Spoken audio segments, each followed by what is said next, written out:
have an unidentified flying object. I'm Mike Dukakis, and you're listening to Dr. J Radio Live. I'm Jack Oswald, and you're listening. This is Hudson Harmony, and you're listening to... I'm Richard C. Hoagland, and you're listening to... I'm Art Bell, and you're listening to Dr. J Radio Live. We have an unidentified flying object.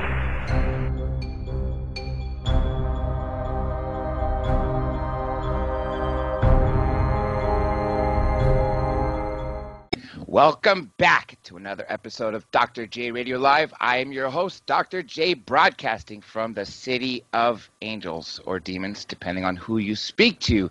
We are broadcasting globally from different affiliates throughout the nation and the United Kingdom. As always, we bring to you a very special show, and today we also have a very special guest. And the cool thing is usually before a show, I could usually tell if that's the kind of guest that there's going to be so much material to cover that not only will the show fly by, that I instantly can tell that I know 2 hours is not going to cut it.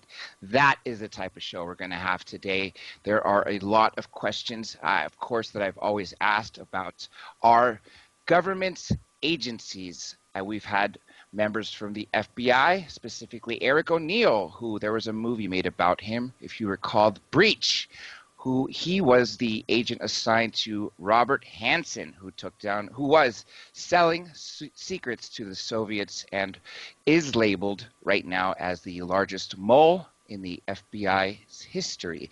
Currently serving right now Supermax, life in prison without the possibility of parole. Also, you've heard from the Defense Intelligence Agency, as well as the CIA, Central Intelligence Agency, and the National Security Agency. Well, today we bring Colonel Todd Hulsey, formerly a Supervisory Special Agent of the FBI, also worked with the CIA for a bit, and if he wasn't just about that, also he was an attorney for a time being. Like I said, so much incredible information we get to speak about, and I'd like to welcome our guest, Colonel Todd Hulsey. Colonel, welcome to the show. Dr. J, it's a real pleasure to be with you this evening. Thank you. It's actually the pleasure to be speaking to you because just reading in your bio, there's so many great things that I was able to get just literally in the first paragraph that I knew that there was so much we were able to speak about. And then the greatest part was when I called you earlier today to ask you if there was anything outside of that purview that you'd like to speak about. And then you plugged in something that we'll get into later in the show, which actually ties in the last show, which I really like that because now it's going to really work together of what's happening in our nation. But let me wind back the clock. Let's start essentially with a biography of you and how you essentially joined the FBI. What was your reasons for choosing the FBI as opposed to another agency? So I'm assuming this would take us back to your military career? Well, I began my military career right after high school. I served a tour of active duty in the United States Marine Corps, and when my enlistment ended, I then went to college at Texas A&M University. I had always had an interest in military stuff, law enforcement stuff, a big interest in intelligence stuff, reading spy novels and things like that. So I always had that interest going back to childhood. And so I was kind of predestined to join the military, and then went to Texas A&M and trying to figure out exactly what I wanted to do with my future. I decided I wanted to be a federal agent. Now, it's like a lot of people, and for me at the time, a federal agent, FBI, DEA, what's really the difference except for what they may do, at work day to day. And so I applied for several jobs in federal law enforcement, not the FBI, and I'll circle back to that in a moment. But I applied for several jobs, U.S. Marshal Service, DEA, and an agency that I wasn't really familiar with much was the United States Customs Service. And I applied to several agencies. Customs got back with me. I went through that process with Customs Service, and about 10 months after graduating from college, I was hired by the U.S. Customs Service as a criminal investigator. Now, working with customs, one of the first thing that pops in people's minds is drug trafficking. Let me give you a really sad story. One of the waitresses at our family restaurant, her best friend, along with another friend, had gone to Tijuana, Mexico. Well, they're both American citizens, and the last day that they were supposed to come back, one of them didn't. Sure enough, the FBI gets involved. This becomes a huge mystery as to what happened to this young woman. They're able to track down some surveillance footage which showed her being kidnapped, possibly with chloroform or just something to prevent her from screaming. Days goes by when they find her at the border crossing, and what happened is they had used her as a mule, and they took out the majority of her organs.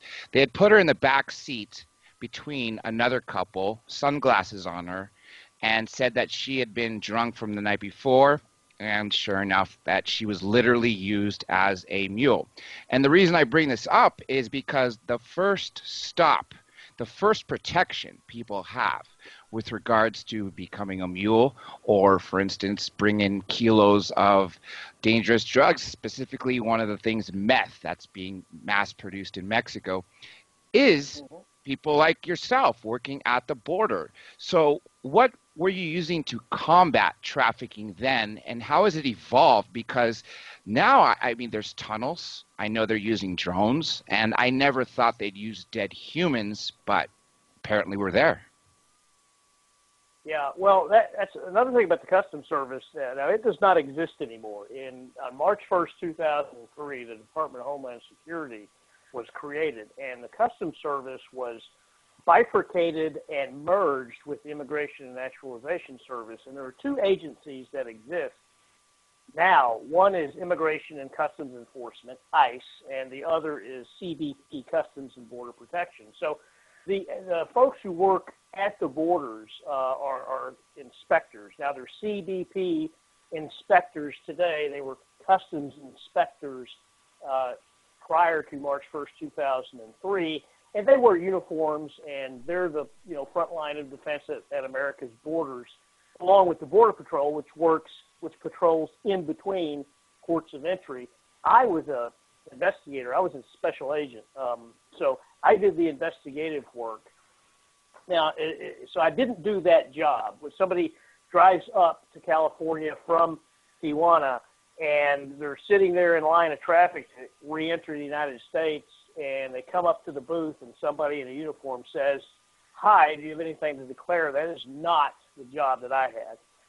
The job I had would be if someone was found to be carrying contraband, for example, the inspectors would put that person in a cell, would segregate the vehicle with the evidence, and they'd call the Customs Special Agents to come down and then start working it as an investigative matter. And so I got in on the back end of that. But to answer your question about drug trafficking, I mean, the bottom line is the trafficking means, the smuggling methods are only limited by the human imagination, and that's it.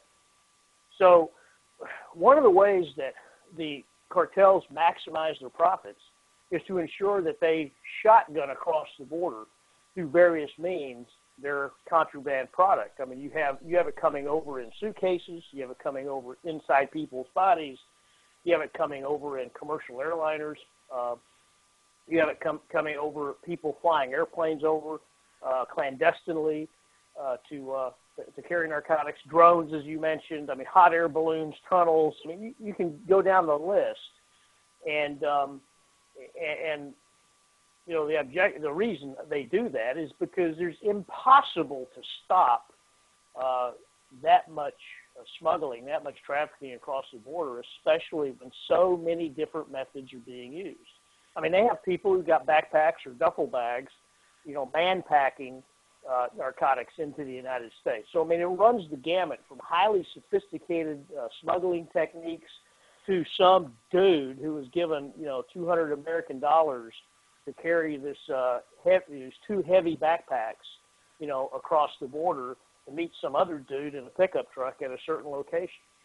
And I mean, it's a constant thing. It never stops. It never ends. And that's why we have despite the war on drugs since President Nixon declared it, there's as many or as much illicit narcotics on America's streets today as there ever was.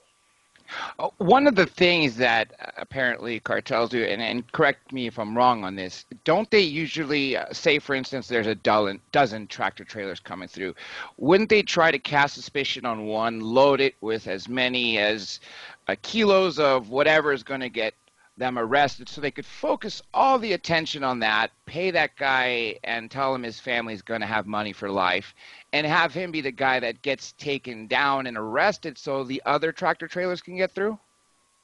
Yes. That's an absolute valid technique and one that has been known to be used over and over and over again. Go ahead. I was just going to say, it's ironic. I mean, okay, I understand the money aspect for your family, but would you really give up your entire life for some, green dollar bills? I could never understand the people that'll say, yeah, I'll be the fall guy. Well, because in Mexico, there's a phrase, plomo o plata. You get, you can get the lead or you get the silver. So you say yes, and we'll pay you handsomely. You say no, we're going to kill you and your family. So it's not much of a choice. So you take the money and then take whatever lumps may come with it, because that is the main reason corruption, besides its toleration in Mexico, but is so endemic. Because if you're an honest cop in Mexico, and the local cartel or sub cartel wants you to do something for them, it may just be looking the other way. They give you that choice. Hey, look the other way and we'll pay you this money. But if you don't, we'll simply kill you and your family, and in unpleasant ways on top of that. So that's how these fall guys are produced. And it's actually sad, like you said, unpleasant ways. I think the bullet is one of the least amount of ways they use it now, as opposed to throwing someone in a vat of acid, for instance. Yeah. So, again, and that can, you just use the ends of the human imagination, because cartels in Mexico are, depending upon how much terror they want to inflict upon the population, they have used some very gruesome methods to kill people. Some of those methods taking a very long time, from beginning to end, to let other people know that they mean business. Now, because of the cocaine rush from Colombia and I guess the northern side of the Andes from the late 70s through the 80s, I would assume that the Colombian cartel was the primary focus. Escobar's group, or the Godmother, Griselda Blanco's group in the 80s. But hasn't it shifted so people can honestly say the biggest drug cartels that people need to worry about in North America are in Mexico as opposed to the Colombian cartel? That is correct. And what happened is that when the Colombian cartels, when the cocaine trafficking trade began in earnest in the 1970s, and the Colombian cartels were founded and started to grow and became very powerful, they had to pay transportation networks to get the product from the Andes area, from Colombia, up into its biggest market, the United States. So they would pay, Mexicans to move the product in Mexico. It would come up from Colombia to a destination, and then the Mexicans would take it, across the border, and then it would be, deposited with somebody who was part of the Colombian cartel's distribution network. But after doing that for, 10, 15, 20 years, the Mexicans, they decided that, it was staring them in the face, this opportunity. And they basically told the Colombians, we're going to take over. What we're going to do is buy the product from you, and we'll take it from here, because you can't get it past us if we don't move it for you. And if you try to strong arm us, then we'll kill every one of you that are in Mexico. So we're just going to have this relationship in which the Colombian cartels are simply a supplier of product, and the Mexican cartels take it from there.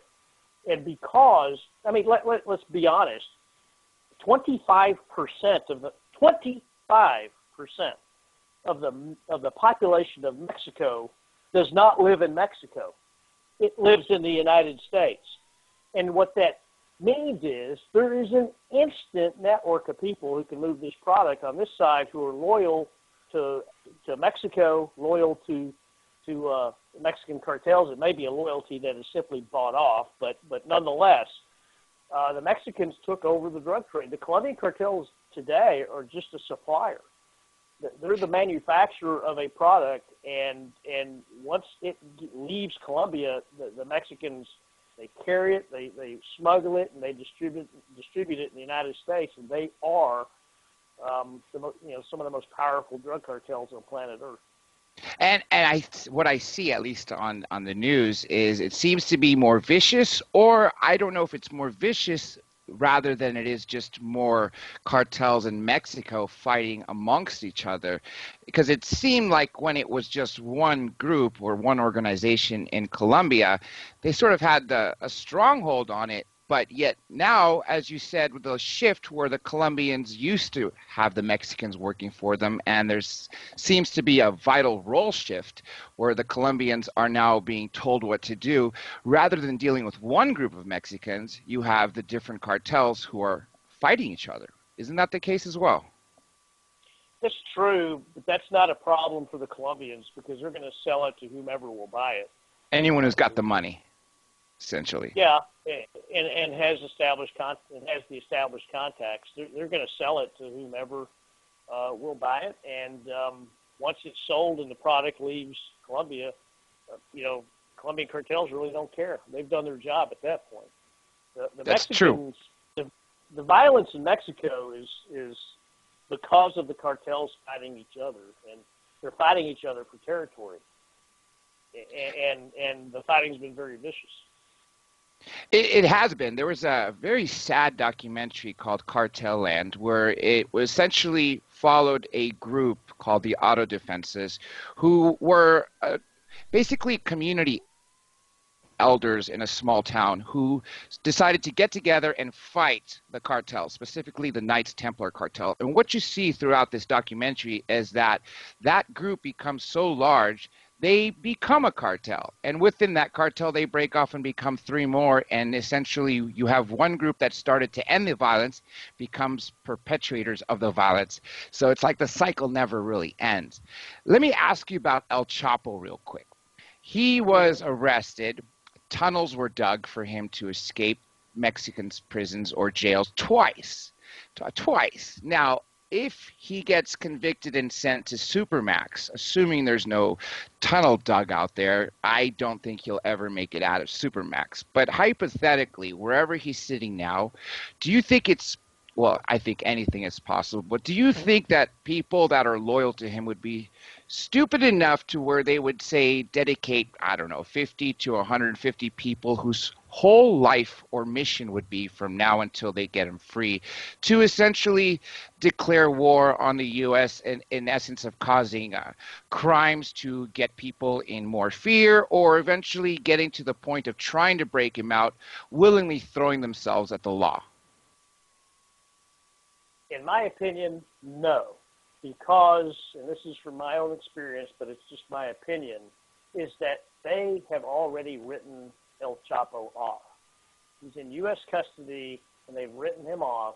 And all of the players in his organization who have been jockeying for power have already obtained their own franchises and their own fiefdoms, and basically bringing Chapo back to Mexico would just derail all of that.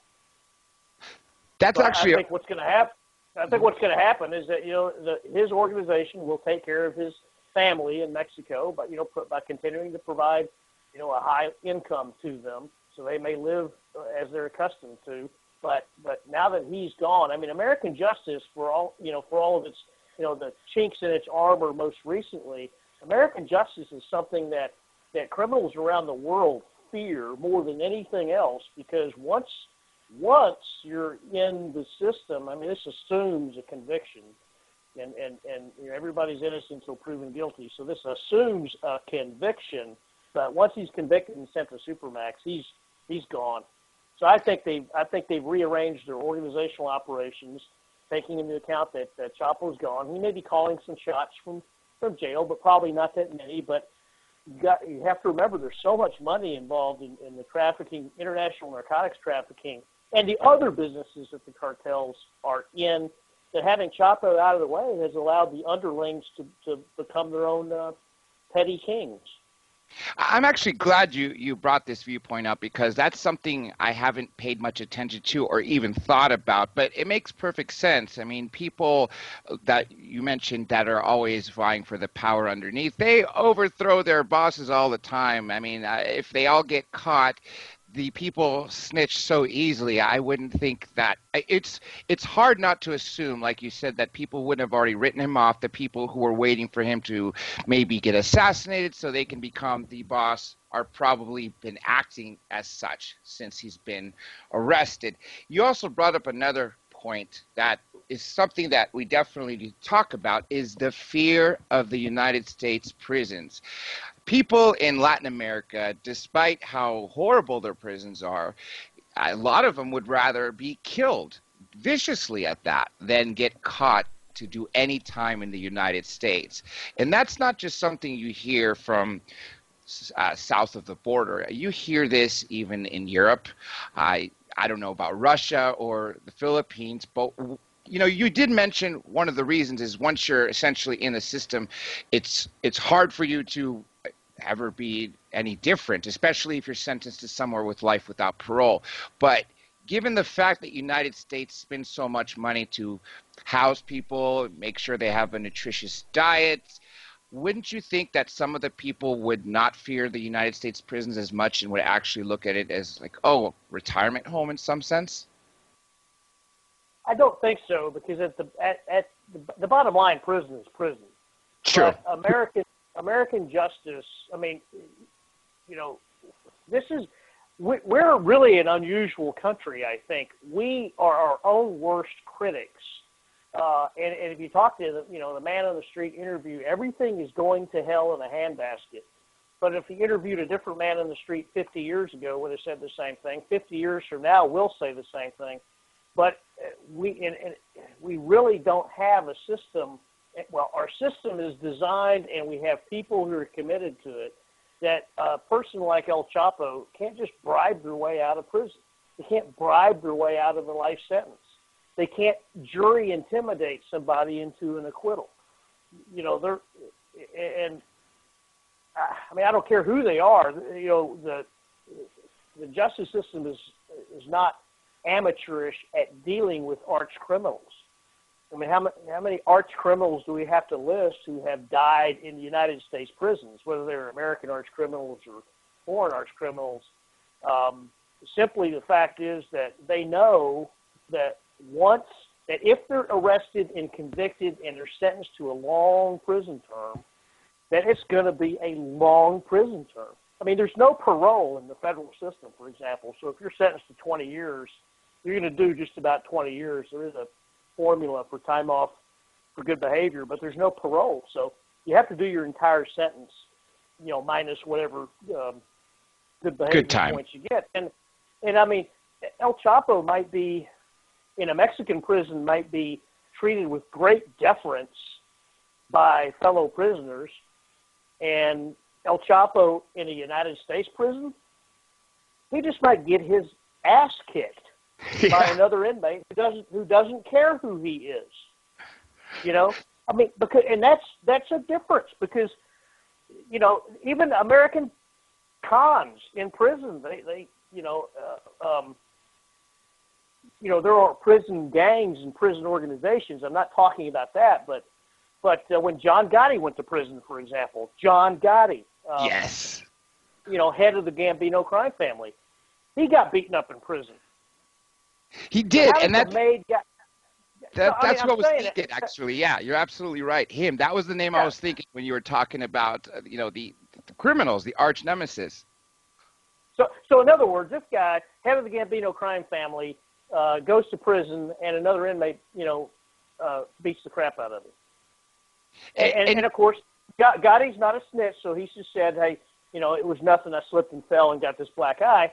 But the El Chapo is not going to get deferred to by these prisoners, his fellow prisoners.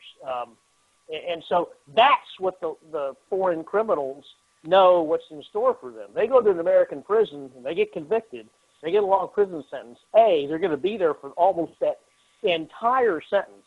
And if no good behavior for the entire sentence, and the other prisoners don't give a damn who they are and will treat them just like, hey, you're just another prisoner. Especially today. And that is way different than other countries. You're absolutely right, but I think so more so, especially today with Supermax or ADX in Florence, Colorado, because even though during John Gotti's time, as you mentioned, when he did, get pummeled by other inmates, and you even see a video with him talking to his son, John Gotti Jr., where he finally sort of realizes he's in there for life and he's never going to wield the same power as he did before. But even at that point, Leavenworth, as at the time called the Supermax of the United States federal prison system, was nothing compared to what the former warden of Florence, Colorado, ADX, calls this cleaner version of hell. So whatever privileges they would get in Leavenworth, I would think they're so isolated, one phone call per month. And the fact that people can't even get near ADX Colorado, the closest we could see is what Blueprints. So I couldn't even imagine an hour there or what El Chapo's life would consist of. But I would think that the influence he would have from behind the walls of Supermax would be minimal, if nothing at all. I agree. Now, so after you were in the customs, which you did make clear you weren't one of the people who was just the preliminary people who would stop, but you were the actual investigator.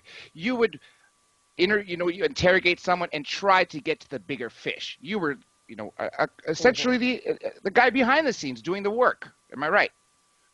Right. So at what point did you finish or how many years were you in customs before you joined the FBI? 5 years. And was it the same process? You just decided it was time for a change in federal law enforcement and you decided for the FBI? Because a lot of people think they want to join the CIA because they think that's where all the cool spy stuff is, but they forget a very basic principle, which I know you clearly know about this, which is that the CIA cannot operate on United States soil without a domestic agency attached. So really a lot of the action would be on U.S. soil, would be in the FBI, right? That's right. Well, I actually quit the Customs Service to go back to school. I took a master's degree in international relations and a law degree in law school, and passed the bar and practiced law for about a year. And I really missed putting the puzzle together, putting facts together to build a case. Mm-hmm. And I contacted the Customs Service about going back, and the people I contacted, in all honesty, couldn't have been more bothered. So I thought, well, what agency hires lawyers to be agents? Well, the FBI. So I applied to the FBI, and because of my prior federal law enforcement experience and the fact that I was a lawyer, and a military veteran, I had a lot of things going for me that were in my favor. So 14 months after applying, I was reporting for duty at Quantico at the FBI Academy, which is a really short period of time. It's usually 18 to 24 months in normal hiring process. So it took me 14 months to get through the process and then report for duty at Quantico. Can you tell us the difference between an agent and a special agent? Well, agent is shorthand for special agent. Special agent is a legal term. There's a theory of law called the agency theory of law. Everybody is familiar with a real estate agent, a talent agent, a sports agent.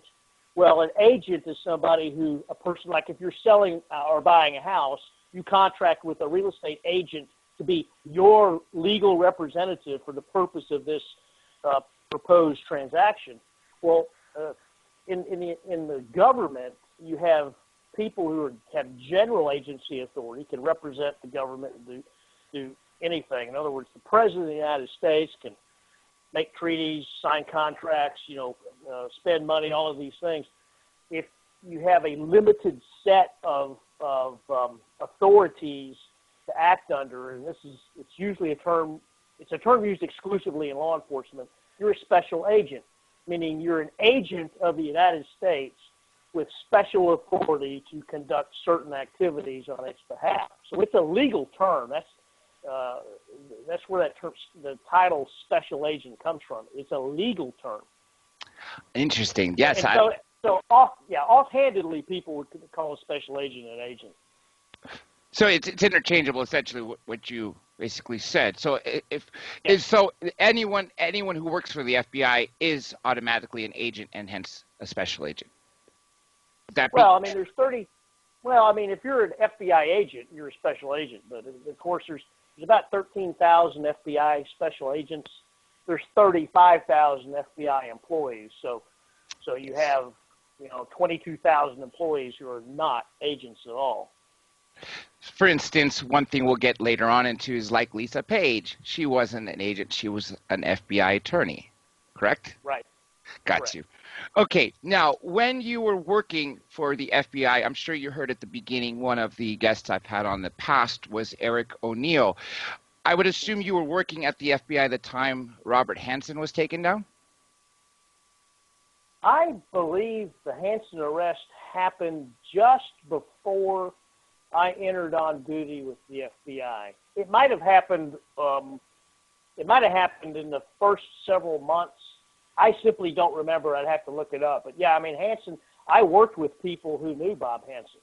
Wow. I worked with a lot of people who knew Bob Hansen personally. So here's my question. So, yeah.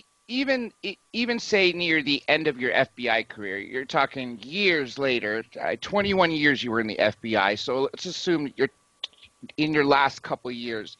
When people referred to Bob Hansen, was that still the largest case as far as someone being a mole within the FBI, or was it just one of the largest cases ever, even comparable to Osama bin Laden?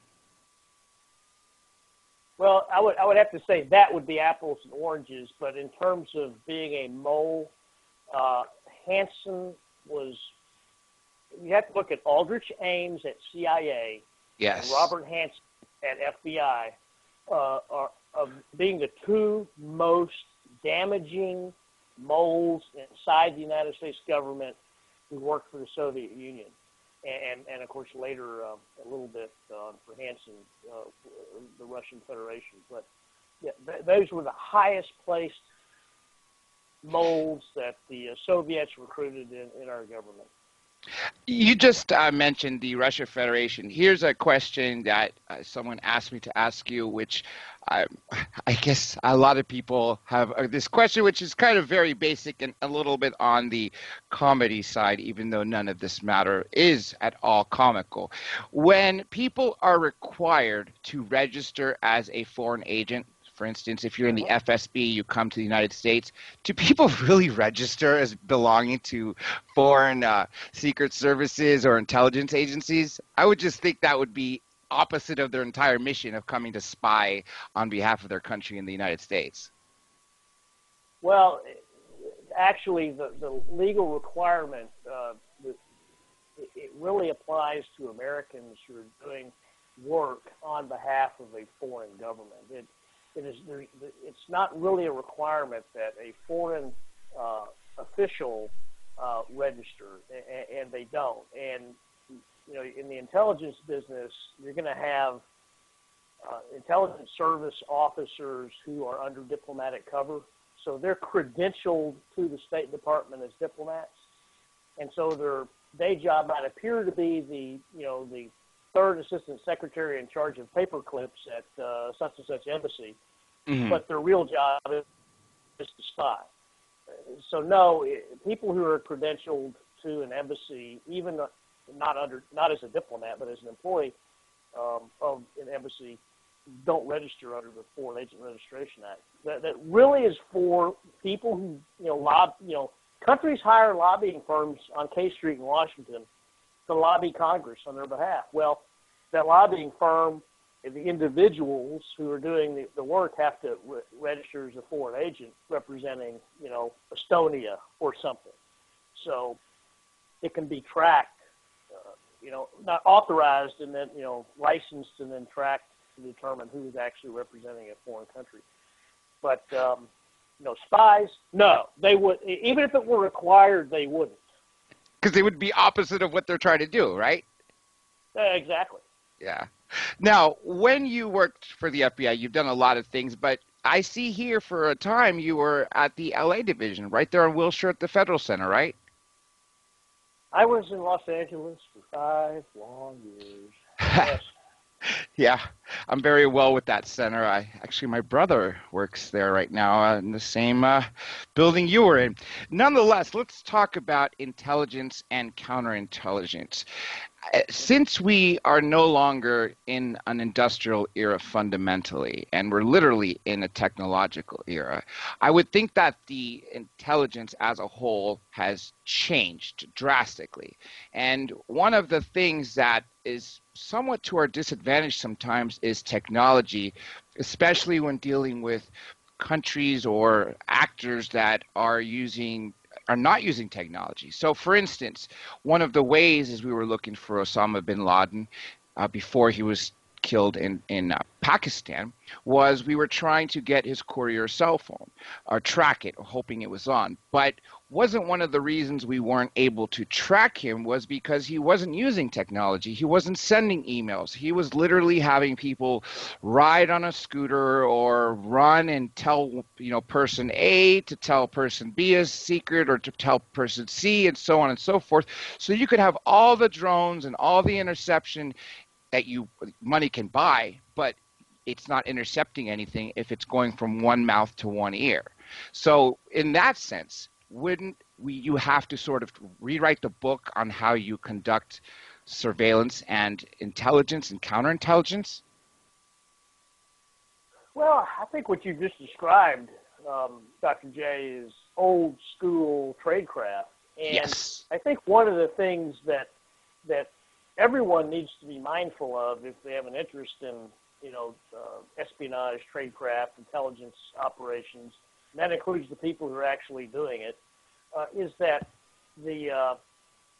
it's not to get wrapped up that technology is the end-all, be-all. Because I will testify on your show that old-school tradecraft is still used by foreign intelligence services today and is still used by our own because of that very reason. Because one of the quickest ways to have an operation interdicted is by the use of technology. That doesn't mean technology isn't also leveraged in multiple ways, both to support an intelligence operation and to counter an intelligence operation, because it is. But old school tradecraft, they call spying, the great they, the big they. It's said that spying is the world's oldest profession. And, of course, the world's second oldest profession is, we know what that is. Yeah. The world's oldest profession is spying. And good old-fashioned tradecraft works if an intelligence officer or an agent or co-optee uses their cell phone, more than just for, say, simply personal matters, but uses it operationally, it can be easily tracked. It can be tapped. It can be, a lot of things. I mean, most of your smartphones, and I'm not a technical intelligence guy. I'm a human intelligence guy. Mm-hmm. But I can tell you that your computer sitting at home has a camera in it. I don't know if they sell any that don't have a camera in them. You have smartphones. Well, all of these things can be turned on remotely without its owner/user even knowing. And it can be used as a listening device. It can be used as a video device. The technology exists to be able to reach into somebody's smartphone and turn it on without them knowing it, and then listen through it. The technology does exist. So technology has, just as it has commercially, it has changed the way business is done, and it has created tremendous challenges in trying to stop foreign intelligence services. And, you know, and of course, what a foreign intelligence service is doing, our intelligence services are doing as well. But it's not only enabled different kinds of operations, the use of different kinds of clandestine electronic communications, but it also provides a whole series of vulnerabilities that you don't have if you're doing dead drops in the middle of the woods. And so intelligence services still use dead drops in the middle of the woods, and you still have to physically surveil suspected spies to determine their routine and where they're going and who they're meeting and et cetera, et cetera. It cannot just rely on, you know, wiretapping a cell phone. But that's another entree into an operation. But because of the sophisticated technology that's out there, you can send messages via email that appear to be, somebody were to look, and I mean even look forensically. It may be, "Hi, Mom, I'm doing great. Hope you are too. Say hi to the family." And what's really underlying that is within that message could be the actual message, and it's going to, you know, headquarters back in, you know, whichever country the person happens to be working for. And it's really hard to dig down, even forensically, to find that embedded message. But it exists. But again, then it also can enable great communications back to the home country. It's also a whole slate of vulnerabilities. You know, that actually reminds me of Sir Francis Bacon and the bilateral code he made, where you write one letter in cursive and one letter in block, and it literally turns out to be a whole different library of words that, just as you mentioned, you know, it may be something as generic as, "Oh, hi, my dorm is looking great at college. UCLA is, you know, fun, and there's I'm going to eat sushi tomorrow," and underneath it's like, "Okay, kill so-and-so," or something like that. And another thing you also mentioned is the idea or the technology of turning on, and you brought up a fact. No, not a single modern PC, laptop, or anything does not have a camera or microphone in it, and obviously smartphones have to have a microphone, otherwise they wouldn't be phones. But back in 2007, when David Petraeus was acting director of the CIA, he had a statement released that says, in other words, we now have the capability to turn on your microphone or camera on your laptop. This is before before iPhones started branching out into other phones, remotely without the owners knowing it was on. If that was said publicly, 2007, I was always questioning what else can really be done, because it seems whatever's released, we're sort of 10 years, if not further down the line, ahead of said technology.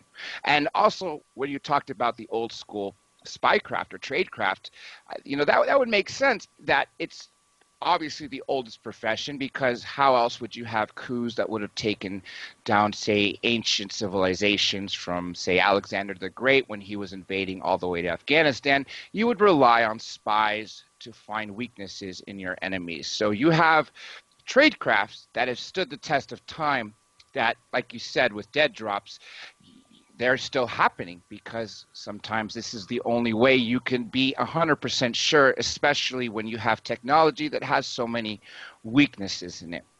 One of the things you did for the FBI, or might have this been when you worked for the CIA for a bit as an FBI agent, was you were in the Weapons of Mass Destruction's Directorate. Can you talk about that for a bit? What exactly does that entail? Well, the Weapons of Mass Destruction Directorate at the FBI was concerned with nation-state proliferation of WMD. And, you know, the FBI has a counterterrorism division. It was concerned with the terrorist use of WMD, but the WMD Directorate at FBI headquarters concerned itself with nation-state proliferation. So you think about North Korea, Iran, Pakistan, Pakistan's already a nuclear power, of course, but how those countries proliferated nuclear weapons technology, and that also includes delivery systems, ICBMs, SLBMs, et cetera, and it also concerned itself with that seam between a foreign power and a terrorist organization that might be paid or co-opted by a foreign power to carry out the WMD attack of some kind on behalf of the foreign policy of a foreign country. And so I worked at the WMD Directorate in the FBI, and I did that for several years. Were you ever working in a foreign country, literally on hands, as opposed to doing your work from Quantico or around the U.S.? Were you ever assigned somewhere for a period of time outside the U.S.? On a temporary assignment, I was the assistant legal attaché for international terrorism at the U.S. Embassy in Riyadh, Saudi Arabia. Oh, now so that was an assignment on the ground, yeah. Now, because Osama bin Laden is from Saudi Arabia, yet that's one of our strongest allies as far as our United States government is concerned, what were you able to see as far as what's happening on the ground with, say, for instance, terrorism, or how they viewed Western civilization? I mean, are they declaring jihad down in Saudi Arabia as they would be in other strongholds of ISIS? Well, you can imagine that region of the world is a complicated mess. Yeah. The House of Saud took over Arabia, and it became known as Saudi Arabia. Very early on, the original Saudi king knew. I mean, these guys are not. It's a very sophisticated man taking over a country, declaring it in his own, titling it in his own family name, knowing the vast petroleum resources that exist in Saudi Arabia, knew that the future was to align itself with Great Britain and the United States. And in return for providing petroleum, resources for both British Petroleum and the American petroleum companies to move in, to drill, to mine for the hydrocarbons that are in the ground, and then sell them on the global market, paying, of course, the Saudis for all of these efforts, that the protection by the United States and Great Britain, of course, remember, Britain was a much bigger power back in the 1930s and 40s than it is today. Pre-World War II, right? Pre-World War II and during World War II. It was really, when the empire came apart after World War II, that Britain, lost its power in terms of being the big player on planet Earth, because it was supplanted by the United States in that role also at the same time. But, the Saudi king knew, I have to align myself with the Brits and the Americans, and they will protect me and my regime. And you've heard the term petrodollars. Well, yes. Petrodollar is a term that's derived from the fact that the Saudis will not sell petroleum, will not sell oil, except in the currency of American dollars. So that's where the petrodollar came from. So not only did the Saudis secure American protection, but they secured the protection of the American dollar. The dollar is the stablest currency on planet Earth.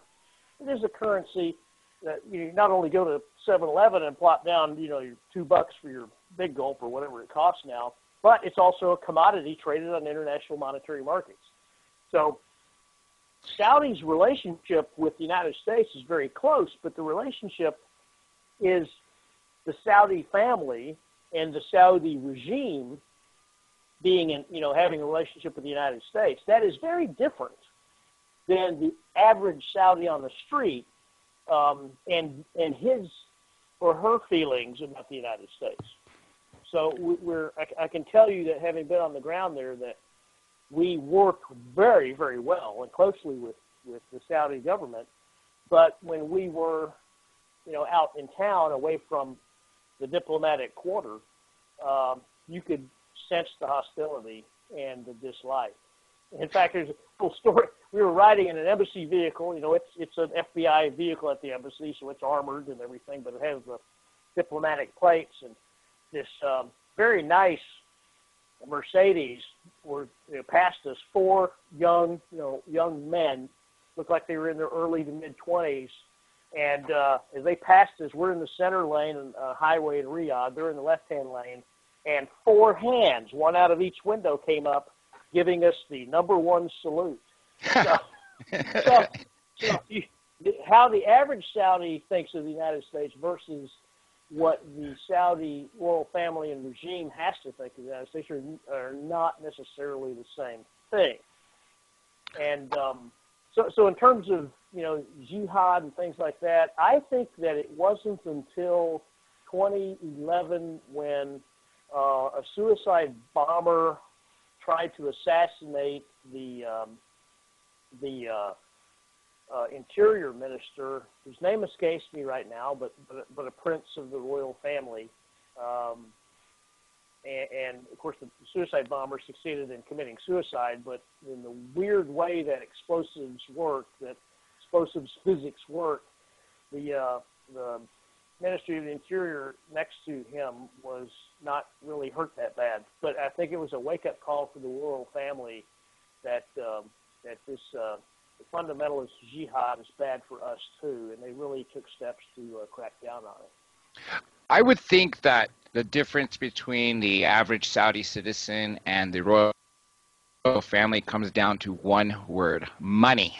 I would think that those who get to enjoy the spoils of their oil that they're sitting over the sea of oil that they have there, versus the people who really don't get any of that, this probably makes a big difference in how they view us. Here's a quick question before we go on to break. This is just a theory, of course, with Colonel Gaddafi, of one of the reasons why he was killed. It was, some people state that right before the uprising in Libya, that Gaddafi wanted to switch the standard of oil from the petrodollar to an African gold coin, whether it be a Libyan coin or from Iraq or just in general, something in Africa tied to their gold. Do you know if that has any merit, or have you heard anything with regards to wanting to switch off the American dollar and into gold? Specifically, that doesn't ring a bell with me. I will say that Gaddafi was not a big enough player on the global petroleum market, in my opinion, to have been able to advance that idea very far. And as far as that's why he was dethroned and killed, I think there are a lot better reasons than that. Both locally and in terms of regional politics, with having that happen than that. I mean, he was not the only person, and there's certainly been many since who have wanted to see the American dollar be toppled from its position as the reserve currency of planet Earth. Which I'll just say tangentially, if that ever happens, that you and I and everybody listening to this as Americans are screwed. That's probably a whole nother show. But right now, we're the world's reserve currency, and that's a great thing. I don't think Gaddafi was big enough to have disturbed to sway. Yeah. I mean, you're right. He is a small player. Libya is not the largest supplier of oil to us. And I'm glad you mentioned that statement, that if it was to happen that we were no longer the reserve money of the entire world, it would affect us from several different ways. I mean, for one, we would no longer be the wealthiest nation on this earth. If we had another monetary system that was tied to the petroleum, then you have so many other factors to deal with. For instance, the conversion rate and the fluctuating conversion rate. And therefore, if you have, say, for instance, it based on Russia's money or something else, then they would essentially have more control as to what our dollar meant globally. And I guess one of the reasons why it's so strong is because of the fact that it is tied into the oil. Okay, I'm afraid to go into a large topic before we're going to go into break. So let me just ask you a quick question. This is off topics, but something that you may at least know about, because I know a lot of people are going to be upset if I don't ask about this. Were you able to see back about 9 months ago that the DOD released some footage of three different videos shot by pilots of unidentified aerial phenomenon, also known as unidentified flying objects, where you had two of them, I believe, Navy pilots, and the third, I don't know if it was a NASA pilot, but this is the first time that the Department of Defense has actually released something where you have the pilots in there talking about what they're seeing and how it seems to be defying the laws of physics, not making any conclusions of what it is other than to say it's strange. Do you recall that footage? I have seen that footage, yes. What do you think about that? Because, when I started to see that on Tucker Carlson and other mainstream media, I realized that that was probably one of the more important times of the government, whether it be American or Mexican government, anybody releasing something like that for the public to view. I think it was interesting, just the news story itself, because as I recall, there were two Navy F-18s that were off the coast of San Diego practicing with one another, and they were asked by their controller. I believe there was a carrier that was offshore, and that's where they actually launched from. But they were asked by their controller if they were, no, it wasn't the carrier. But anyway, they were asked if they were carrying weapons, which was an odd question. And they said that they were not carrying live weapons, but inert practice weapons, and they were vectored to intercept this radar anomaly, and then proceeded to follow it and shoot, footage of it. And it's very interesting. I mean, I'm a pilot, not a fighter pilot, but I'm a pilot, and that kind of stuff, fascinates me. Don't know what it was or could be, but it was very fascinating, and I do recall the story. That is definitely the biggest mystery of them all, is what it is, and especially the fact that it's not shaped as anything aerodynamic. You're a pilot. I'm a skydiver, so although I don't know everything that you would know, clearly I've spent a lot of time on airplanes, and I could clearly see if there's nothing with wings, then how is it creating the lift that we're all very familiar with that. But that, again, is something that could literally take up an entire other show. Real quick, let me just double check here what time we have until the break. And in the meantime, I'm going to go and ask you a little bit more about your time at the FBI. Now, I'm assuming you joined after Theodore Kaczynski was arrested? Yes. Were you, even throughout your whole tenure at the FBI, were people still talking about the fact that that was the longest running case, or the fugitive that took up the most time to be found and arrested? And what the FBI had to learn afterwards when approaching cases. Thankfully, there hasn't been a case like that since, but I would think that would have changed things internally. Well, for people who didn't work on the Kaczynski case, there's not a lot of water cooler talk about what happened in some other division, which I believe San Francisco division was the main division, was the Office of Origin on the case. So I really don't know. People in the FBI don't stand around talking about cases that they haven't worked on. Yeah. Cases don't affect the area that they're currently assigned to. But to answer the question about lessons, I mean, the FBI has said publicly, and certainly in training, is that the reason Ted Kaczynski got caught is because the FBI decided to go ahead and publicize his manifesto, to have it published. And if it wasn't released, his brother wouldn't have read it, right? That's what came down to, right? Exactly right. That's what it came down to. And his brother said, "This sounds a lot like Ted," and called the FBI, and then Ted Kaczynski eventually is arrested. And then, of course, the forensic evidence and everything in that little shack is like, here's the dude. And so what it taught the FBI is not to sit on material like that for as long as it did in that case, but to get it out to the public, because, the FBI, and sometimes just for the sake of the audience, let me say, if I refer to the FBI as we, that's only out of long-term habit. I am a retired FBI special agent, and I don't work for the FBI anymore. So if I say we, it's merely a slip. So I try to say they, but the FBI,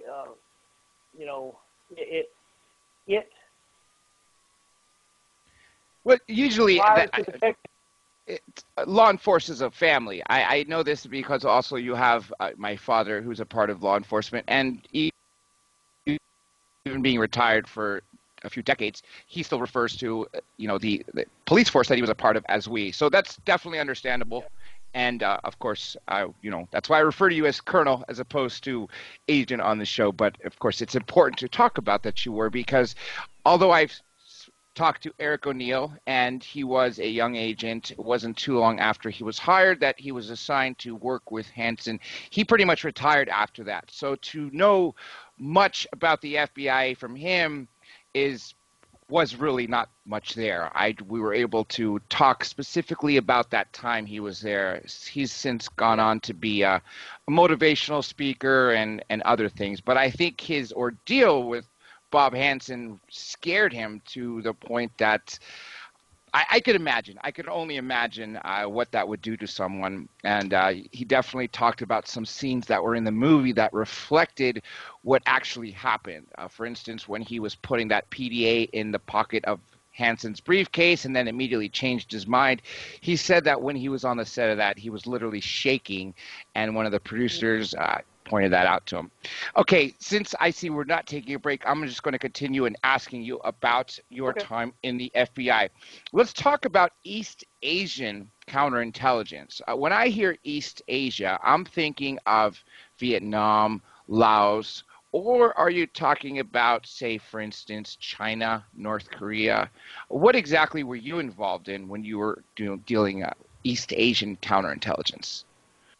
Yeah, East Asia refers to China and the Korean Peninsula primarily. Gotcha. And okay. In the Los Angeles division, the squad that I was assigned to, the counterintelligence squad that I was assigned to, was focused on North Korea. Now, do you think this is pure opinion?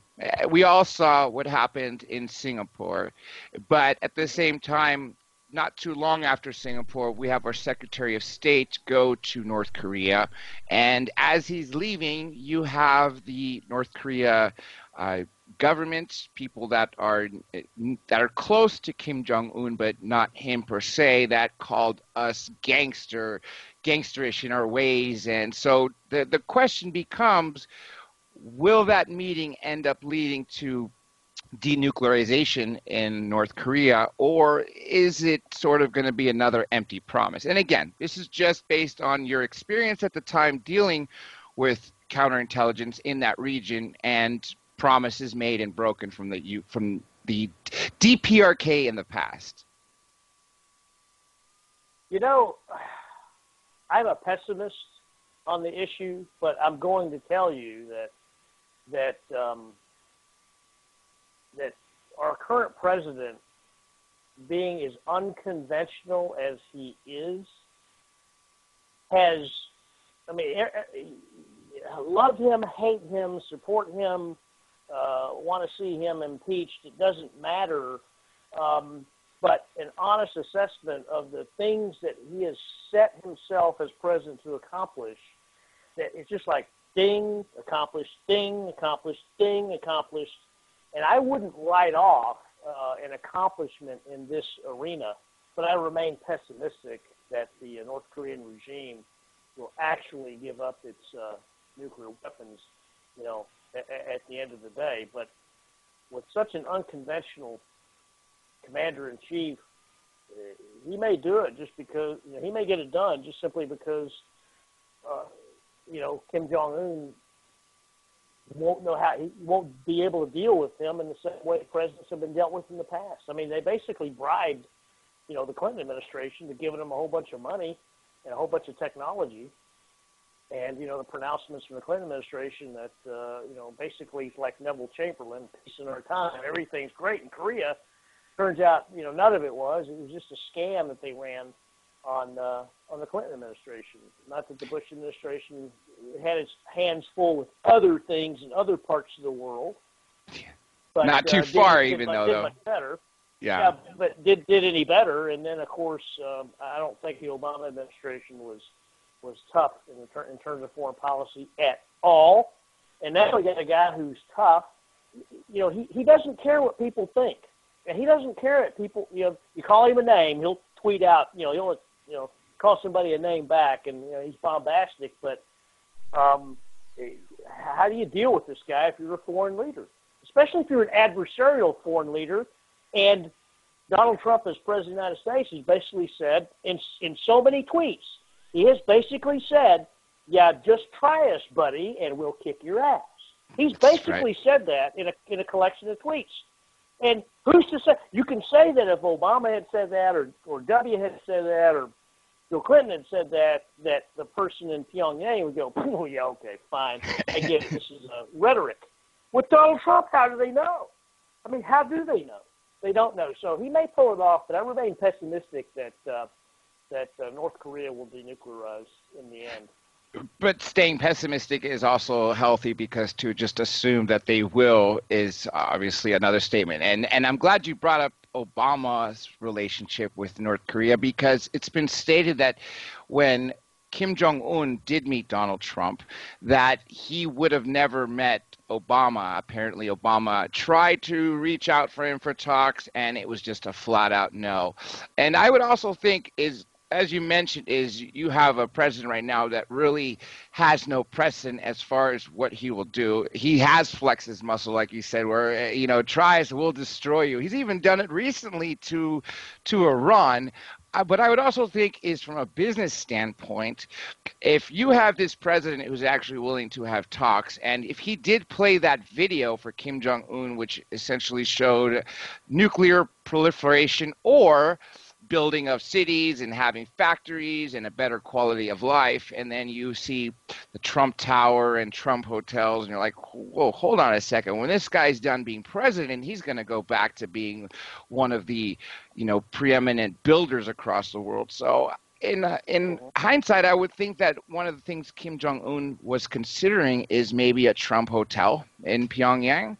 I mean, that's not too far-fetched if relations stay on the positive path. If China doesn't interfere with North Korea, because I would think that China's whispering to their ear, don't give up your only defense, which would be the nuclear weapons.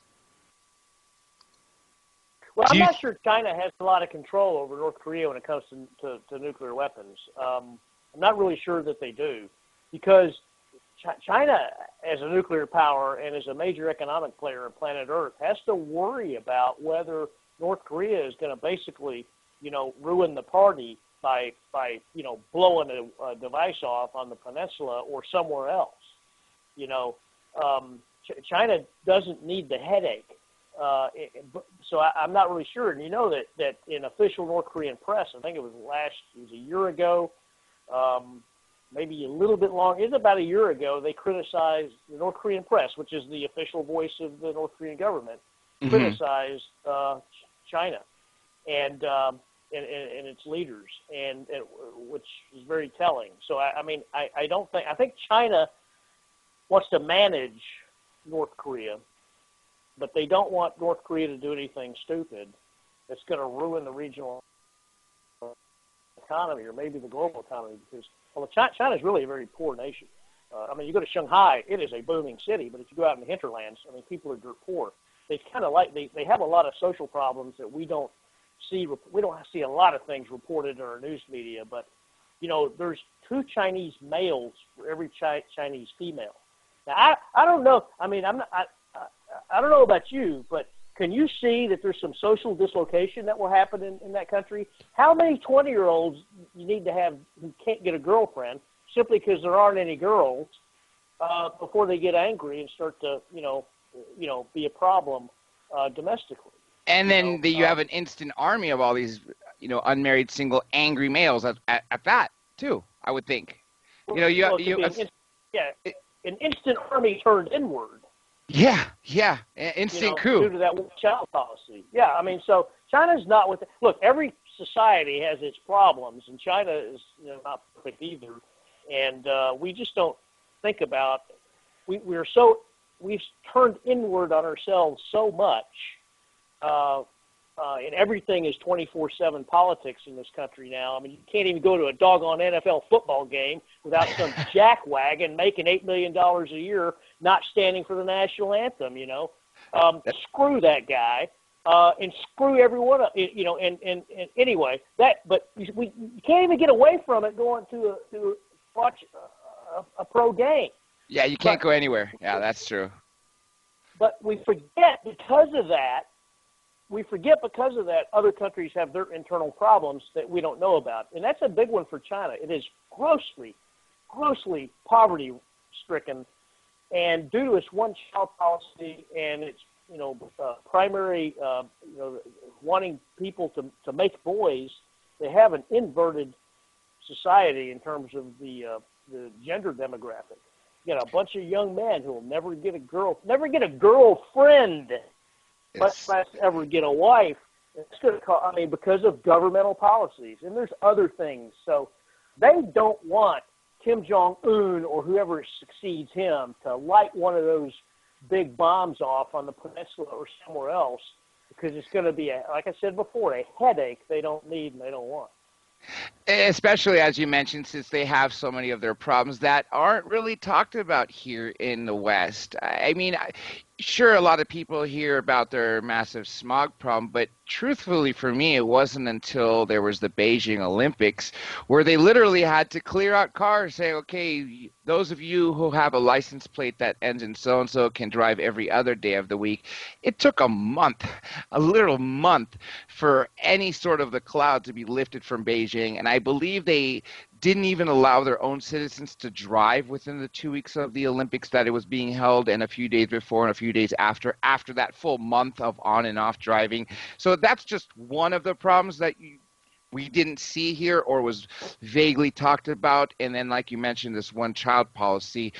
I remember when I was hearing about it, and I was wondering, I wonder what would happen. You have one child, and yet that one child 20 years later dies in this accident. All of a sudden, because of laws in the government, you can't have any more children, or it's too late for you. What would you do? And yet that's just one part of the problem. But really, when you think about it, that really isn't quite a problem, as it is having the disproportionate number of men to women and the fact that they are an instant army. Here's a topic that I was saving for towards the end of the show, which we could talk about now, and then, of course, come back to what else you did during your career. Spygate. Let's talk about Spygate for a little bit because of the fact of we just finished with Dr. Jerome Corsi the other night talking about killing the deep state. And what I've started to realize by paying attention to the news and trying to put piece by piece together is that there was some collusion with the United States and the United Kingdom to essentially rig the elections for Hillary Clinton. And if it wasn't for the disgraced MI6 agent Christopher Steele corroborating whatever Fusion GPS figured out, or whatever so-called facts they had on Trump in order to get that warrant on Carter Page to spy on Donald Trump within his organization during the 2016 elections, and then pinning it on Russia is what the evidence seems to point to now. So when you finished working for the FBI, James Comey was the director. Am I right? Yes. And Andrew McCabe was his number two at the time you also finished, correct? No, I don't think Andrew McCabe was the deputy. I don't remember who was. I don't remember who was. I'd have to look it up. Sean Joyce was the deputy director, and when Comey came on board and retired 30 days later, I don't remember who Comey. Maybe it was McCabe. Maybe it was. What is your understanding of what happened with Peter Strzok and Lisa Page and the pictures now that were released from the NSA traffic cam in London, which purportedly show Lisa Page and Peter Strzok in, I believe it was in the summer of 2015. I'm not sure the exact dates. They were shown to be in London, but it was clearly from the NSA traffic cams. You know, I'm unaware of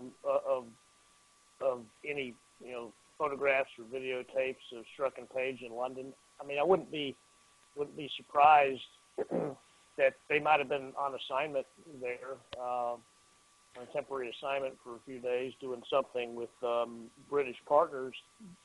I don't know. I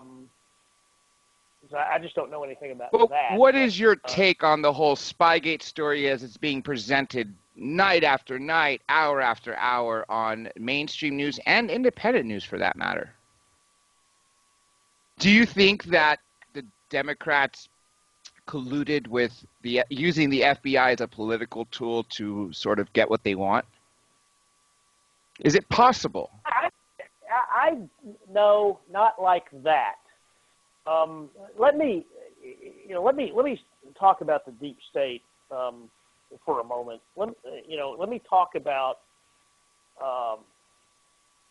when forces that might run the government but not be in the government, the kind of thinking, some people bring that up. And really, the deep state is not a thing. It's not an organization. It doesn't have a chief, and it doesn't have a supervisory structure and then minions to go execute. It doesn't have that. The deep state really is a bunch of people who think like each other. And let me tell you, when you go to Washington, and I served many years in Washington, when you go to Washington, within the bureaucracy and without the bureaucracy, on congressional staff and on K Street and lobbying firms, the big law firms in Washington, the think tanks, what you find is a preponderance of people who went to Princeton, Harvard, and Yale. You can throw in some other schools, maybe Georgetown, Columbia, UPenn, Brown, but a preponderance of people went to Princeton, Harvard, and Yale. You have Ivy Leagues. Who went.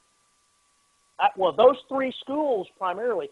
Let me take you back to the 1980s. President Ronald Reagan went to Eureka College in Illinois. So his successor, George H.W. Bush, went to Yale. His successor, Bill Clinton, went to Yale Law School.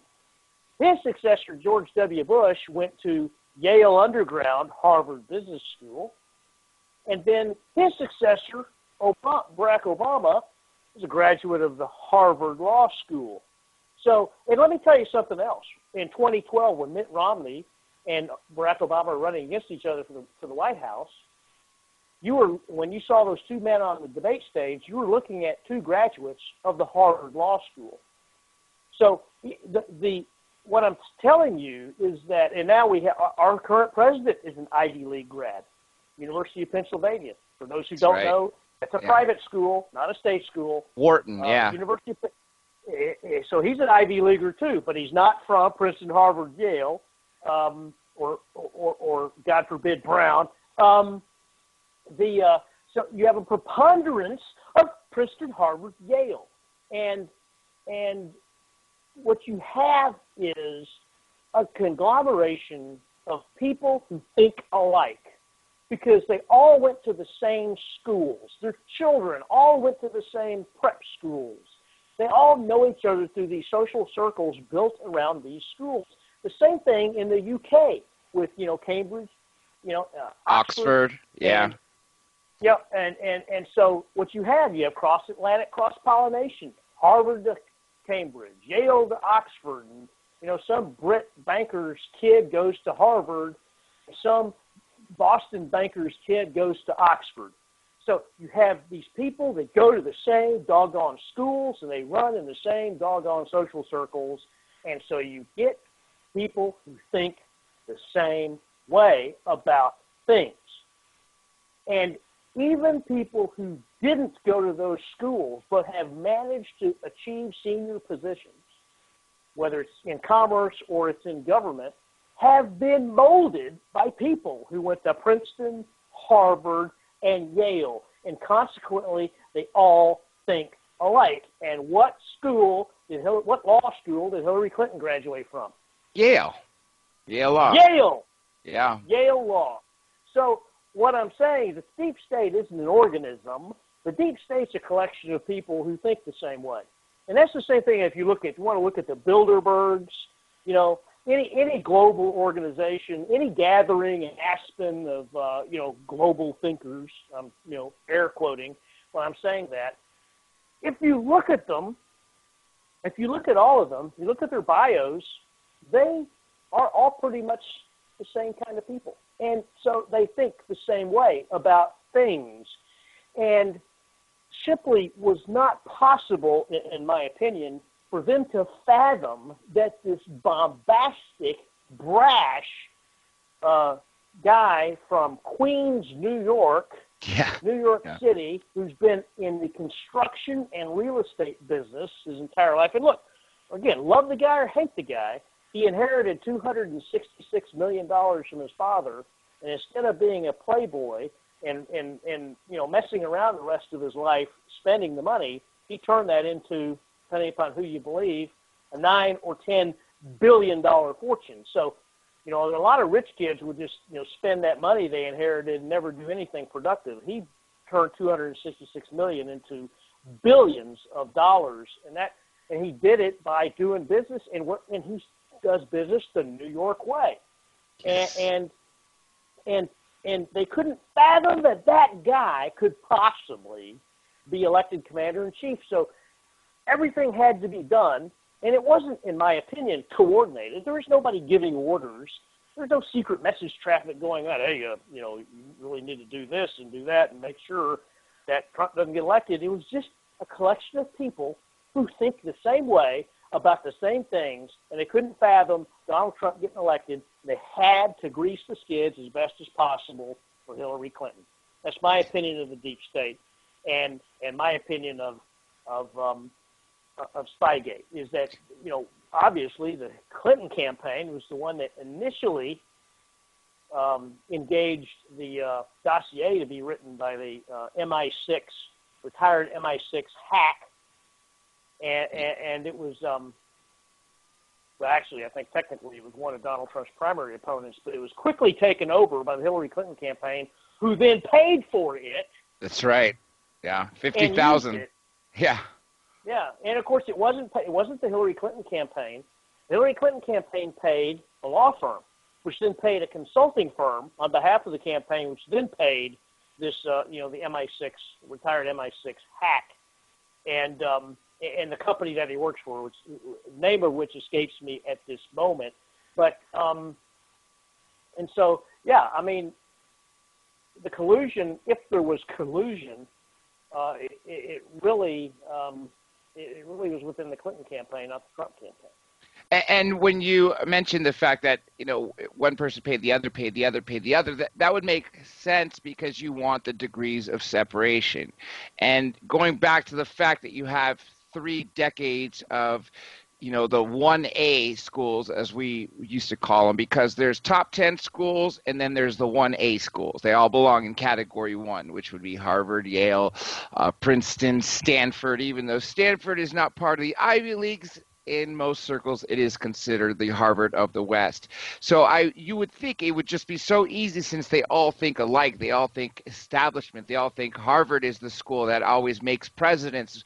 Yale usually makes Supreme Court justices, that they would be thinking such a way while in school and carry on that same belief. And like you said, when they see an outsider coming in, it's a threat to the way things used to be.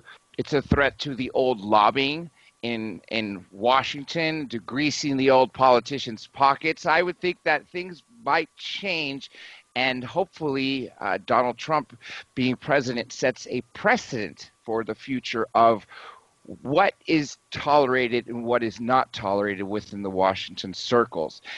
Here's something interesting to also talk about is that the Trump, when him being not just an outsider, you mentioned the fact that he's a billionaire. A lot of people remember this, but it seems that some people who are arguing that he's only being president because he's trying to benefit down the line. I don't think that having that much money, being this old in his life, which right now makes him the oldest president ever elected, beating Ronald Reagan for that.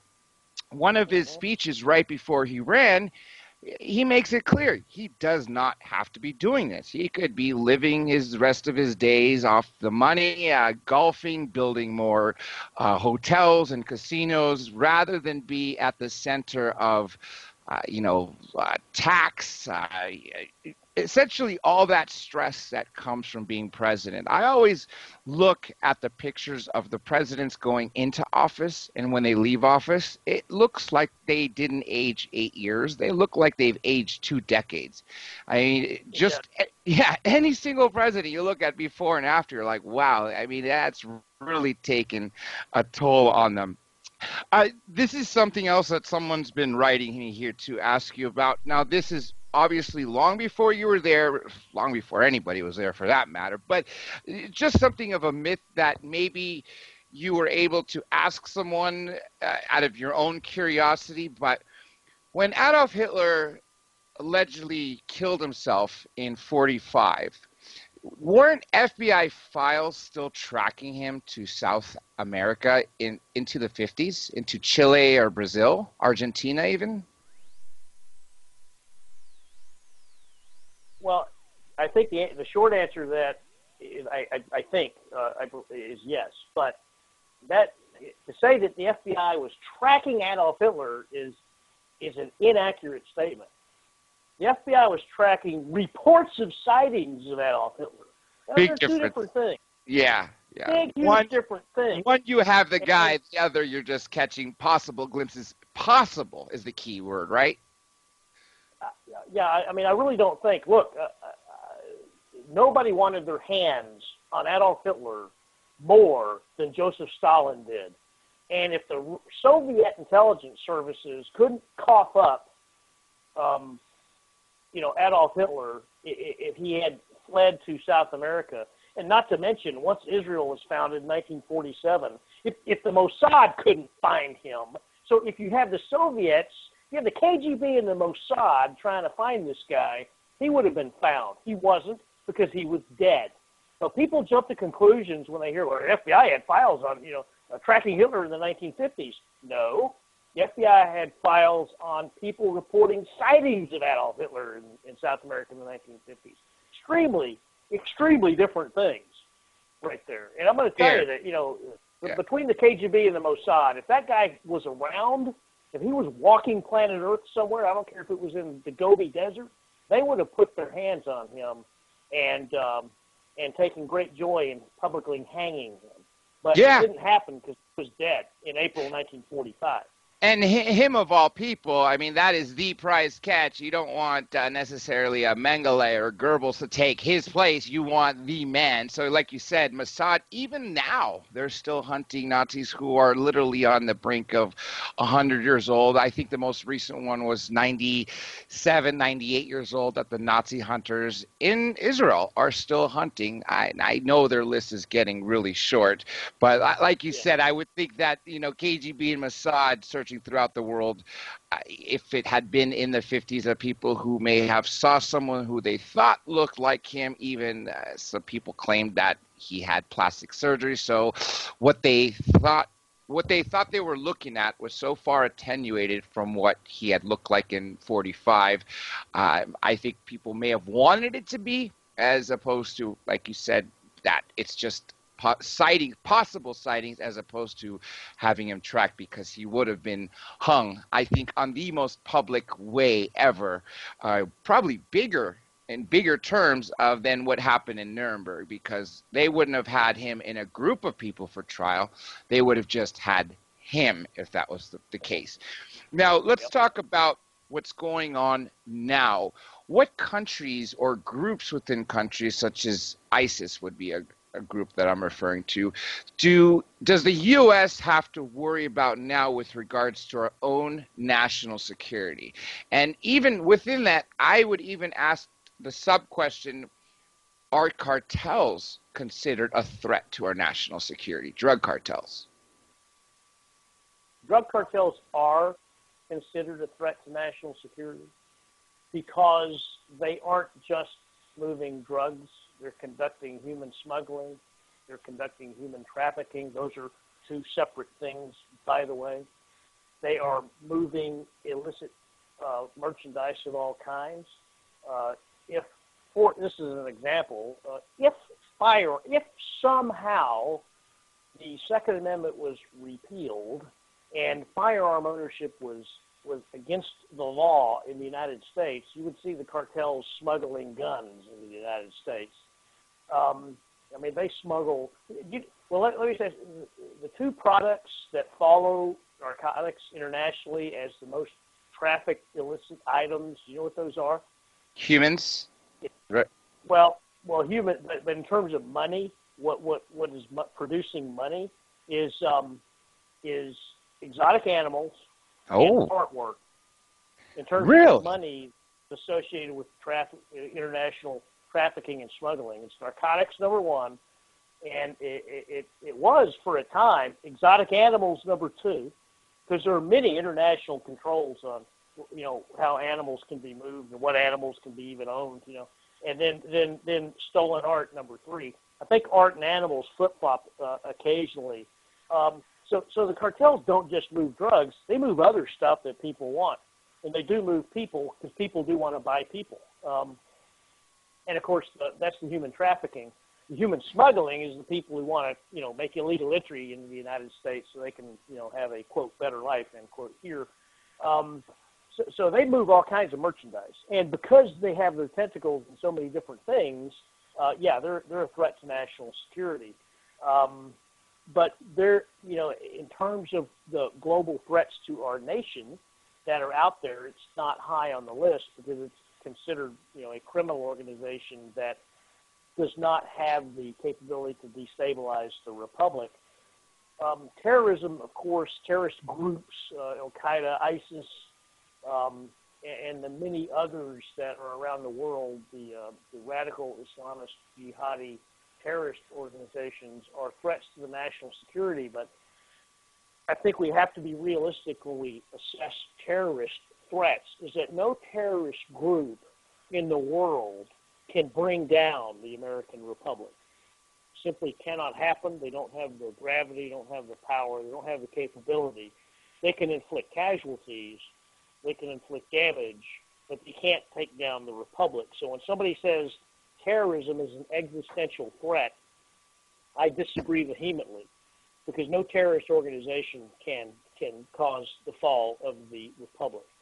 The greatest threats to national security are nation states that can cause the downfall of the Republic by attacking us, fighting a war with us, and beating us. And I think, and this comes from my, many years as a reserve military officer, as well as my years of service in the national security arena, is that we have been fighting wars against countries and groups which are our, how would I say, not exactly powerhouses of military capability. Fighting Iraq is not the same as fighting China. Yeah, or Russia even. Or Russia even. And we have not had a peer or near-peer competitor war since World War II, really. Now, Korea came close because the Chinese involved themselves in it, and we were successful in at least regaining ground in the 38th parallel when the armistice was signed. Vietnam, we had no intention. I mean, we basically were there to prop up the South Vietnamese regime to fight the spread of communism, but it wasn't a war that we went into to, quote, win. we just recycled people in, for one-year cures over and over and over again, as many people have said. One general in particular, we didn't fight Vietnam for 10 years. We fought Vietnam 1 year 10 times the way it was done. Yeah. And it wasn't, but we never, if you really read like A Bright Shining Lie, the book by Neil Sheehan, a great book and very lengthy, we never intended to actually win. It was always hopeful that the Viet Cong would come to the negotiating table and the South Vietnamese regime would be spared. We never understood that Ho Chi Minh and his people were going to reunify that country, and that nationalism was more important than communism. And so we haven't fought, a Germany or a Japan since World War II. Now we're looking at China. We're looking at Russia. India right now is our friend, but make no mistake, India is a huge, huge global power. Not on the scale of the United States for sure, not on the scale of China for sure, but with vast resources.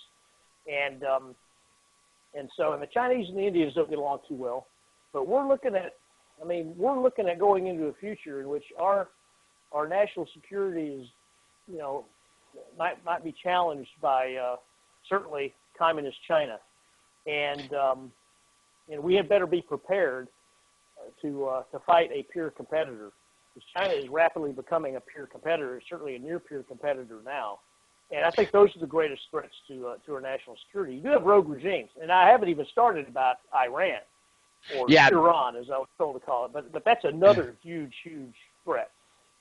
And that is something I want to ask you about in a moment. Speaking about China, on top of the fact that you have this enormous population, and even though they may be poor on the outskirts of their cities, the majority of the country as a whole, the number of people they have, and then the whole idea that they've been stealing our technology, for instance, plans on how to make our advanced fighters, or after we had crashed a stealth bomber or stealth fighter, you just always hear of them getting our research and development essentially free from hackers. And so if you don't have your technology to be essentially ahead of a country, and you're literally playing a fair game, well, then that's when one country that has the population triple the size of, say, the army of the other, or much even larger than that, you would definitely have to weigh that factor in, because if you both have the same technology or access to the same technology, then you will have a war that we've never seen before. And the fact that you mentioned Vietnam, and even that we've had the Persian Gulf, Desert Storm, and more recently Operation Iraqi Freedom, even these so-called wars aren't conventional wars because we've never had a declaration of war by Congress. Isn't that correct? Since 45. That's correct, yeah. Now, how would that change, or would have changed, the last, say, 3 wars, if you counted, well, Vietnam, again, like you mentioned, that was more of a support. But let's just talk about when we went to defend Kuwait, the first Persian Gulf, Desert Storm. If Congress declared war, what would have changed fundamentally with how we approached it? Would have given the military more broad powers to kill Saddam Hussein in the 90s as opposed to the second time around, or would have nothing have changed? Well, I think that the military performed, in a most excellent way in the Persian Gulf War.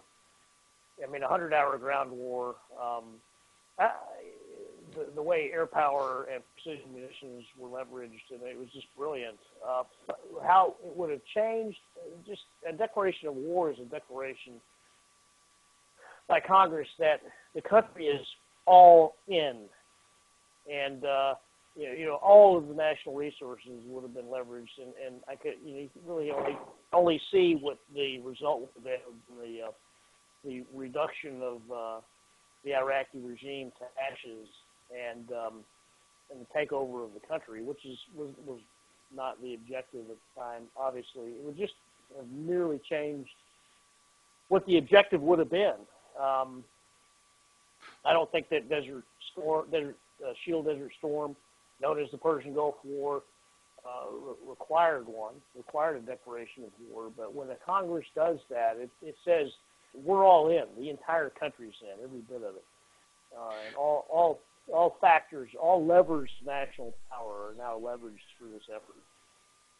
One of the things you may agree with me is something that I've heard that I think is absolutely the case. When it regards to Operation Desert Storm or Desert Shield, one of the reasons we were so great in it is because you had a lot of the Vietnam vets who were defeated by us ending that war with so many American casualties, that those who had stayed in the military that eventually became career officers, you sort of had that thorn in them where they felt like they had a loss in the 60s and 70s and had a chance to redeem themselves in the eyes of the public.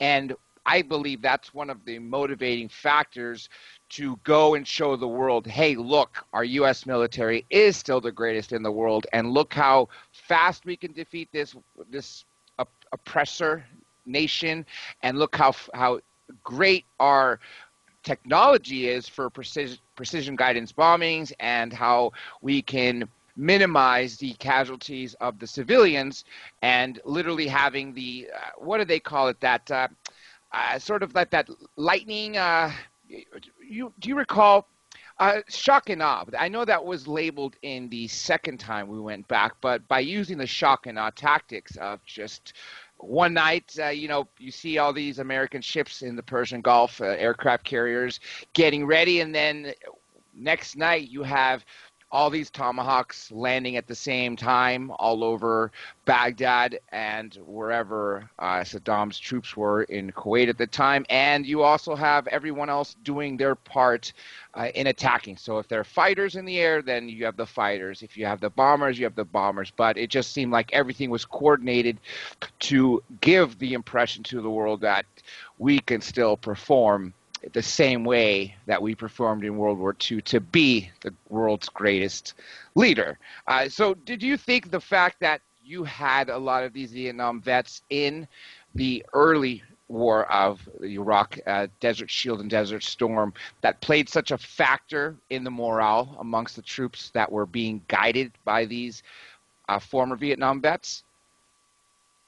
I think so, but I have a somewhat different angle on that perspective, and that's that it really wasn't viewed as a chance to redeem themselves, but when the generals who had been lieutenants, captains, and majors in Vietnam were planning this thing, I think they made it clear to the national leadership, and of course at the time was George H.W. Bush, who was a combat veteran himself of World War II, that we're not going to do this the way we did it in Vietnam, because, we didn't, we meaning, the leadership at the time in Vietnam, political leadership especially, didn't allow the military to fight in Vietnam in a way that would have brought any kind of victory.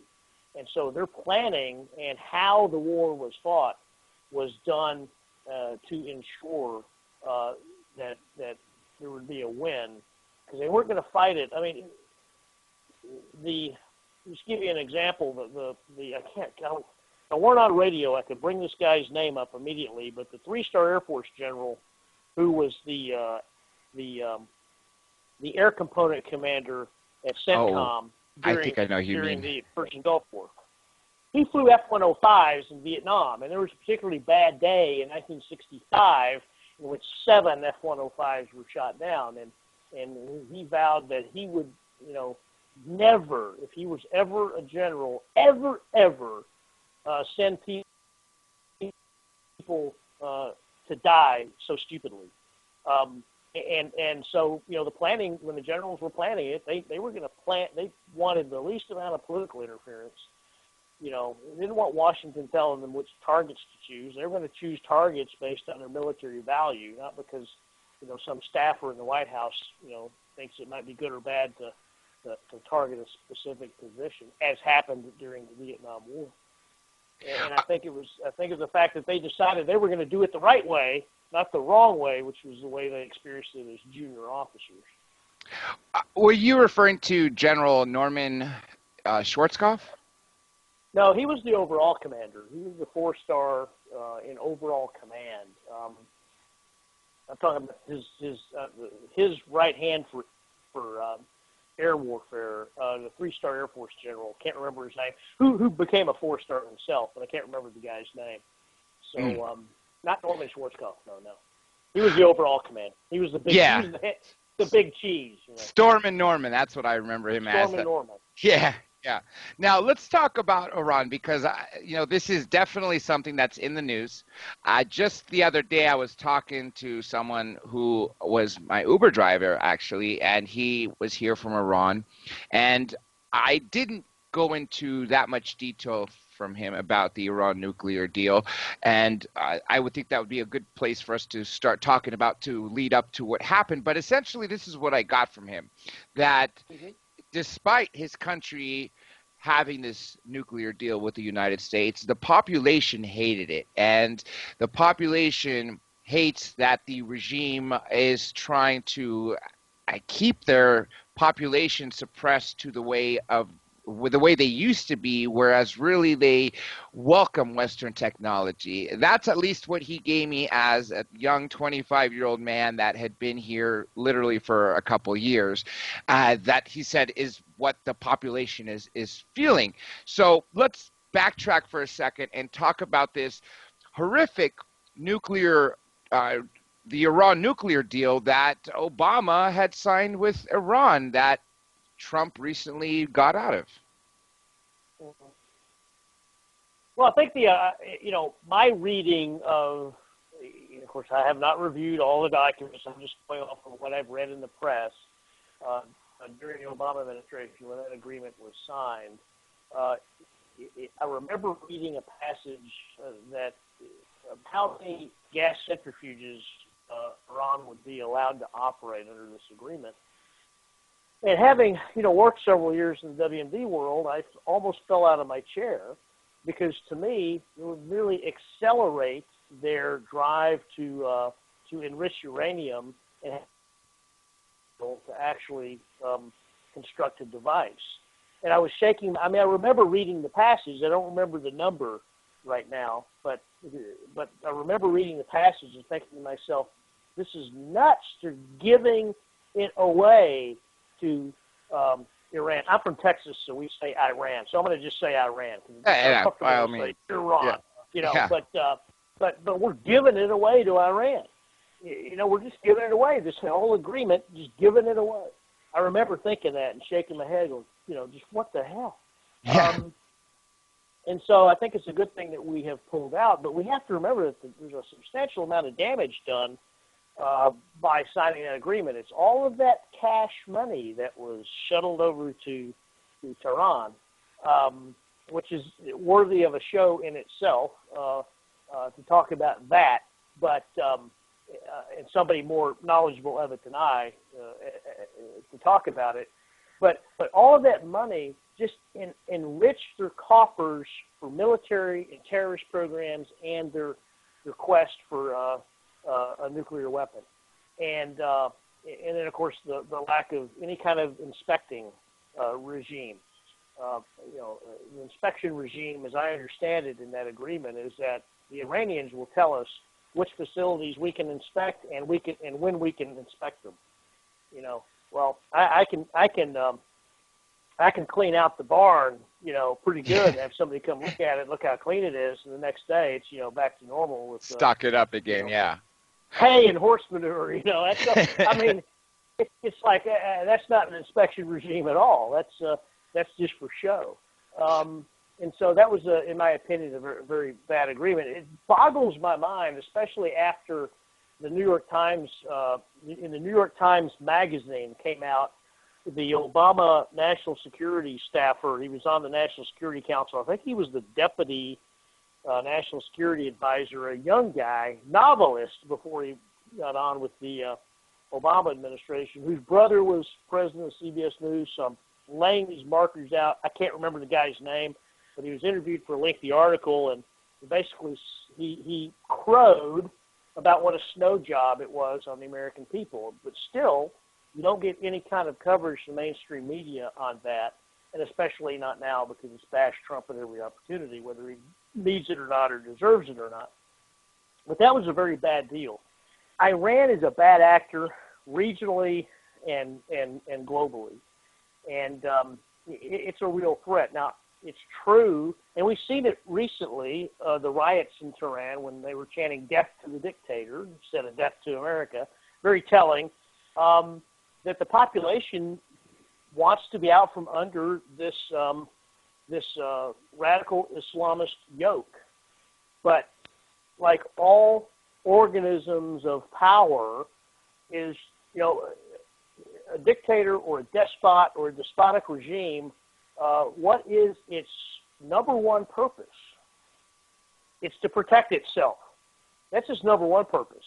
And then everything else that they're in favor of doing comes after protecting oneself. That's why bad regimes have secret police, and political police to ensure the regime stays in power. No different in Iran. And there's also a center of. Go ahead. I'll let you.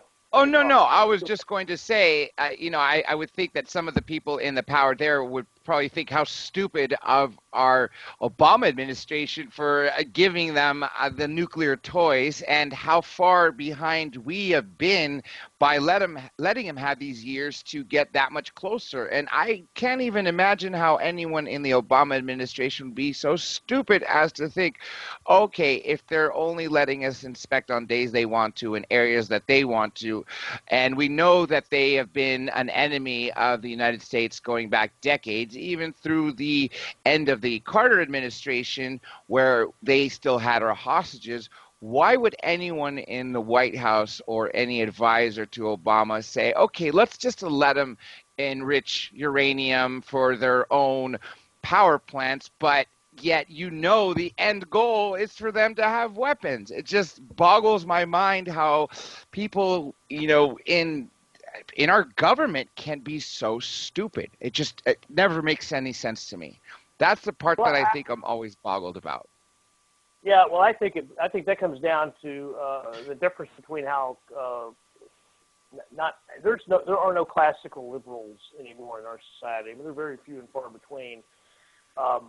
Like Senator Scoop Jackson and people like that. They're gone. The Democratic Party is a leftist party, so it's really a difference, in my opinion, about how conservatives and leftists view the world. Conservatives view the world in terms of, what outcomes. What outcomes are wanted? Do you want to achieve? So what are we going to do to achieve those outcomes? And leftists view the world not in terms of outcomes, but in terms of intentionality. Are intentions good? Because if your intentions are good, then the other side will see how good your intentions are, and it will influence them to change for the better. Well, I think that anybody who knows both human nature and human history knows that doesn't work. It's never worked. Ever work. It doesn't work often in personal relationships, and it certainly doesn't work in the hard realities of global, realpolitik, and the hard reality of geopolitics. It simply doesn't work. So outcomes weren't on the radar screen. It was about intentions and trying to influence a good turn rather than demand certain outcomes. I think it's really just one of political philosophy and really a philosophy, one's philosophy and viewpoint on the world. And now we're actually seeing them obviously complaining like children with these sanctions. And I heard that when the next sanctions kick in, I would think that they would fold. I think they're bluffing, and I think that they can't even contain the anger of their own people. And so at that point, they would just give in. And it's kind of stupid how our president offered a meeting with no conditions, something he didn't even offer North Korea, and they flat out turned it away. I don't know. It just basic principles or just common sense goes to show that why would you do that? Why would you turn down a meeting with a country, an organization, or anybody who's hindering your own population and your own wallet. Just, again, against common sense. I do want to spend a quick moment, since we are getting close to the end of time, to talk about where people can find you. I know you're all over the media as a commentator. I do know that you finished, or you closed your firm down, but let's talk about where people can find you. You have any websites, any books, or anything else available? Well, I don't have any books available. I have one website that's currently online, and it is I do technical advising right now for a mystery writer and for hire for theatrical productions, television shows, movies, writers, novelists, and things like that. And you can find me at xfedproductions.com, and that is X, the letter X, FED, XFED Productions, xfedproductions.com. And if somebody were to Google my name, I come up all over Google, and they can find me easily that way. Well, I knew this would happen, Colonel, that we would get too close to not going through so many different issues. And as you mentioned throughout the show, and so did I, that there are so many different topics that we could have done entire shows on, which obviously I know I have to bring you back. Everybody, I truly hoped you enjoyed our chat with former Special Agent Todd Hulsey, or Colonel Todd Hulsey of the FBI, and also that his time he worked as an FBI agent for the CIA, and his insights into his time as working as a U.S. Customs agent, and so much more information our Colonel has known. And folks, be sure to catch this replay when it plays in the United Kingdom on Deprogrammed Radio Network and Pulse Talk Radio Network, and of course PSN and Paranormal King. With that being said, folks, this is Dr. J, host of Dr. J Radio Live, and we are officially signing off for the night.